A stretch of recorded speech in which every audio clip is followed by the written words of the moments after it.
un nuevo estudio acerca de las doctrinas de la gracia. Ya habíamos anunciado que íbamos a empezar hoy a estudiar tiempo atrás las doctrinas de la gracia, y cuando nosotros estudiamos algún tema de la Escritura, nosotros estamos hablando de teología bíblica. La teología bíblica es el estudio del progreso de la historia de la redención que se muestra en las Sagradas Escrituras, desde el Génesis hasta el Apocalipsis. Y las doctrinas de la gracia nosotros las conocemos dentro de la teología, como están dentro de la teología como la soteriología, o es la doctrina de la salvación. Y las doctrinas de la gracia no son las únicas doctrinas que nosotros vamos a encontrar de la salvación, ya que las doctrinas de la gracia no son las únicas doctrinas que nos hablan en cuanto a nuestra común salvación, porque podemos decir que también dentro de la soteriología o doctrina de la salvación encontramos doctrinas como son la regeneración, la conversión, la adopción, la justificación, la unión con Cristo, cosas que nosotros no vamos a tratar en este estudio de las doctrinas de la gracia. Entonces, la mayoría de personas en Occidente, mejor dicho, en esta parte del mundo, consideran que la Biblia es la palabra de Dios, pero nosotros también podemos decir de todas estas personas que consideran la Biblia como la palabra de Dios, que muchas de ellas no conocen la historia de la Biblia, ni mucho menos les interesa conocer la historia de la iglesia o la historia del cristianismo a través de los siglos. E incluso nosotros podemos decir también que muchos cristianos y buenos hermanos no conocen la historia de la iglesia, o mejor dicho, no les interesa conocer qué fue lo que sucedió en el pasado. Incluso podemos decir que nosotros hemos aprendido muchísimas doctrinas, pero lo que no sabemos es que por estas doctrinas muchos siervos de Dios tuvieron que dar su vida en el pasado para poder defender estas verdades. Porque si les pregunto a ustedes ¿cuántos de ustedes han estudiado acerca de la historia de la iglesia o acerca de la historia del cristianismo? Considero que son muy pocos los que conocen la historia de la iglesia, lo que Dios ha hecho a través de los siglos, a través de los siglos con su pueblo.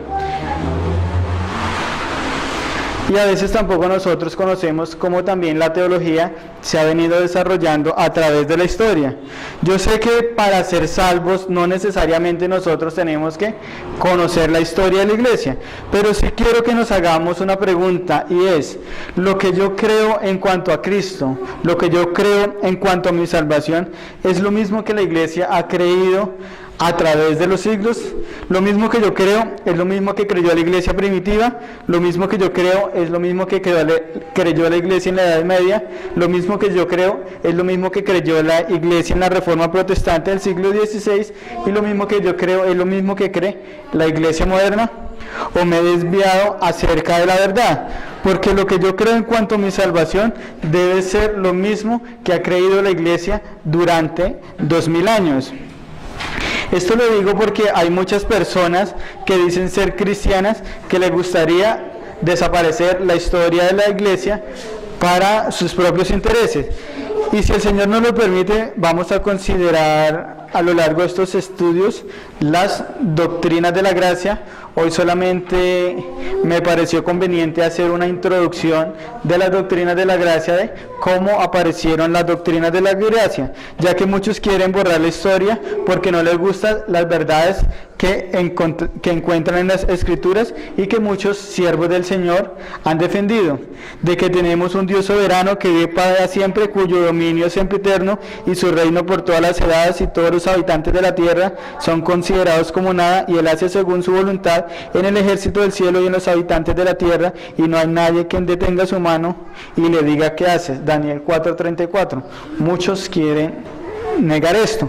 Por lo tanto, cuando nosotros hablamos acerca de las doctrinas de la gracia, no solamente nosotros estamos hablando de un conocimiento o una enseñanza de nuestra común salvación que se encuentra en la Escritura, pues las doctrinas de la gracia, aparte de ser enseñanza o conocimiento que forman parte del mensaje de la salvación, las doctrinas de la gracia, ellas también afectan la experiencia personal de cada uno de nosotros. las doctrinas de la gracia afectan nuestra vida? Pues se trata de lo que nos dice el Señor en cuanto a nuestra salvación, de cómo Dios libremente por su gracia salva a pecadores, como dice Efesios 2:8, porque por gracia sois salvos por medio de la fe, y esto no es de vosotros, pues es un don de Dios. Por gracia somos salvos, nos dice el pasaje, y esto nadie lo discute. Incluso, por ejemplo, los testigos de Jehová, pentecostales o católicos romanos también dice, por gracia somos salvos. Pero el problema se presenta en cómo Dios aplica esta gracia en cada persona que Dios salva por medio de Cristo y la renovación del Espíritu Santo. Por tanto, cuando aprendemos cada vez mucho más cosas de la Biblia, esto nos lleva a vivir cada vez más conforme al conocimiento de Dios que nosotros estamos aprendiendo. Por eso a través de esos estudios debemos estar dispuestos a vivir de acuerdo a las enseñanzas que nosotros encontramos en las doctrinas de la gracia, porque nos muestran cómo nuestro glorioso Dios Todopoderoso nos lleva a nosotros, hombres pecadores, a un destino glorioso por su gracia, que Dios nos da una nueva vida espiritual y ahora somos ya una nueva creación en Cristo Jesús. Como dije antes, es importante conocer la historia, porque es en la historia donde apareció el nombre de las doctrinas de la gracia, que también nosotros también las conocemos como los 5 puntos del calvinismo. Este título de doctrinas de la gracia nosotros no lo vamos a encontrar por ningún lado en la Escritura. Es un título extrabíblico que responde a 5 postulados, cómo Dios salva a una persona. O mejor dicho, en estos 5 postulados responde cómo un pecador es salvado por Dios, camina con Dios y espera ser glorificado por Dios. Esto es lo que responde las doctrinas de la gracia. Hay personas que parecieran que le tuvieran pánico al nombre calvinismo, porque uno les nombra esta palabra y muchas personas se asustan cuando uno les nombra calvinismo. Y creyéndose más espirituales dice, yo no soy calvinista, yo soy bíblico. Pero como creyentes no debemos tener miedo a ciertos términos que se les han dado a algunas doctrinas. Lo que sí debemos hacer es mirar si lo que enseñan estas doctrinas corresponden a la sana enseñanza de las Escrituras. Aunque estas doctrinas que se conocen calvinismo no deberían llamarse doctrinas calvinistas o los 5 puntos del calvinismo, pues el primero que empezó a sistematizar la doctrina fue Agustín en el siglo V. Por lo tanto, estamos hablando de una enseñanza muy antigua, 1200. Volkerson Corner, es un nombre difícil de pronunciar. Este hombre rechazaba la enseñanza de la predestinación y no estaba de acuerdo con lo que la iglesia enseñaba unánimemente. Entonces lo que Arminio hizo fue que comenzó a estudiar los escritos de Dir y comenzó a interesarse por lo que Dir había escrito. Recordemos que Arminio era un calvinista que creía en la predestinación, pero él se vio seducido por muchas cosas que este hombre había escrito y terminó creyendo igual. Empezó a rechazar la base bíblica de la predestinación.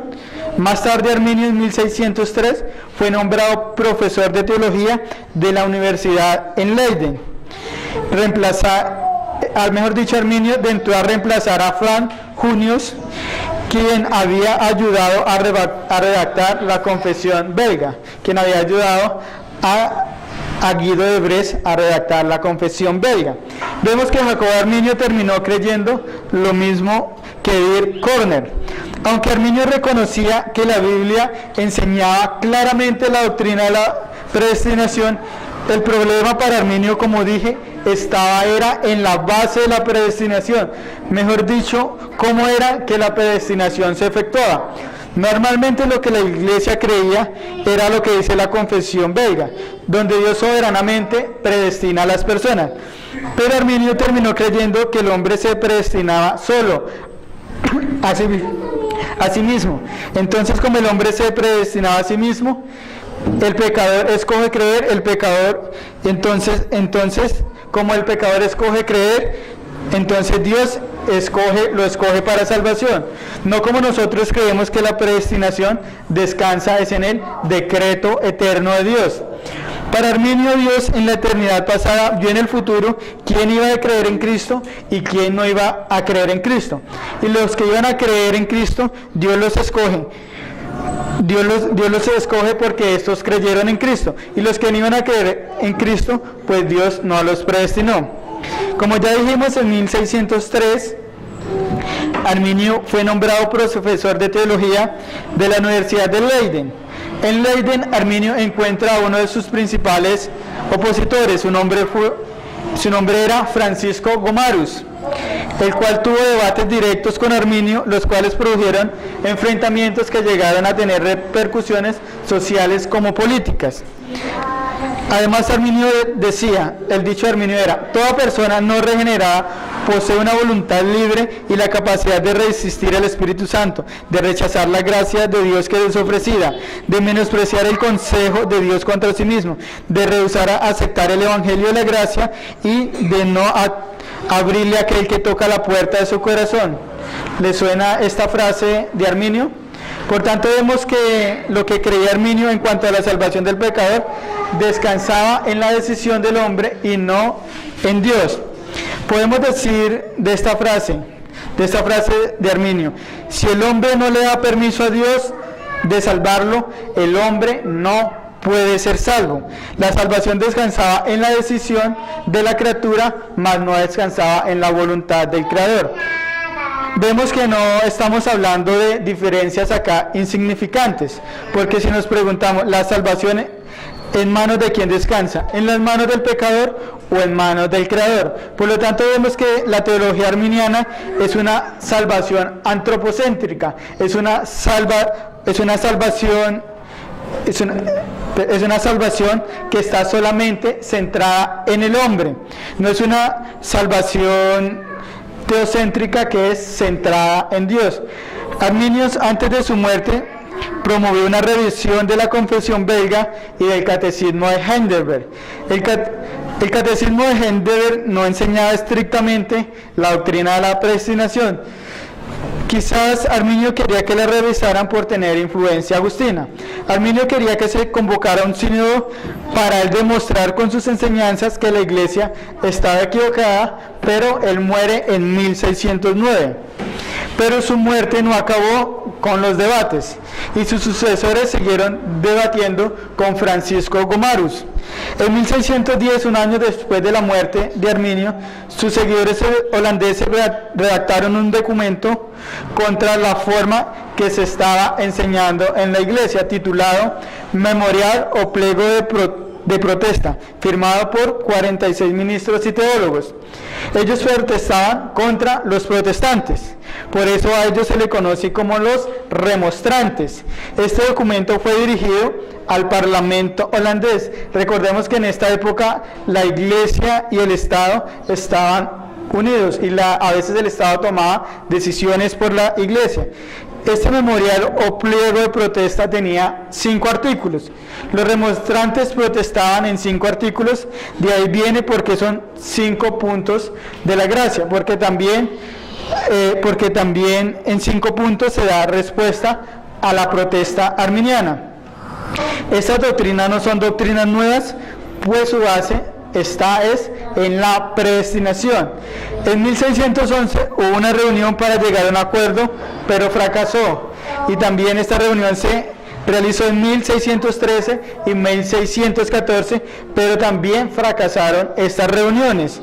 Y es cuando el Congreso de los Países Bajos pide un sínodo general que comienza en noviembre de 1618 y concluye en mayo de 1619. Esto era lo que Arminio quería.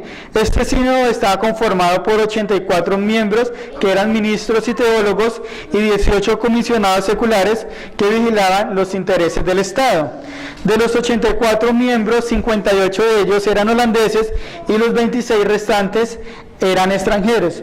Los países representados en este sínodo sínodo eran Inglaterra, Escocia, el Palatinado en Alemania, donde se produjo el catecismo de Heidelberg, y algunos cantones de Suiza.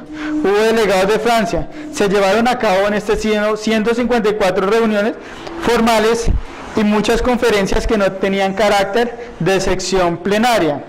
Solo 3 de los 84 miembros eran arminianos, pero estos 3 miembros arminianos tuvieron que ceder sus lugares a 3 calvinistas. Y en vez de los arminianos participar como delegados en el sínodo llama a 13 teólogos arminianos para ser testigos para defender lo que ellos decían. El sínodo contundentemente rechazó los 5 artículos de la protesta arminiana y respondió con otros 5 artículos. En conclusión, lo que hizo el sínodo de Dort fue reafirmar la enseñanza de la confesión belga y del catecismo de Heidelberg. Los 5 puntos de la protesta arminiana eran, los voy a leer en el orden en que ellos los dieron, nosotros los vamos a estudiar en otro orden. Punto 1, la elección condicional. Entonces decía, Dios predestinó a salvación en general a todos los que creían en Cristo y perseverarían en su fe hasta el fin. Así que la condición de la elección es la fe prevista. Mejor dicho, Dios en su omnisciencia prevé quiénes eran los que iban a confiar en Cristo para salvación e iban a perseverar hasta su muerte. A estos fue a los que Dios predestinó.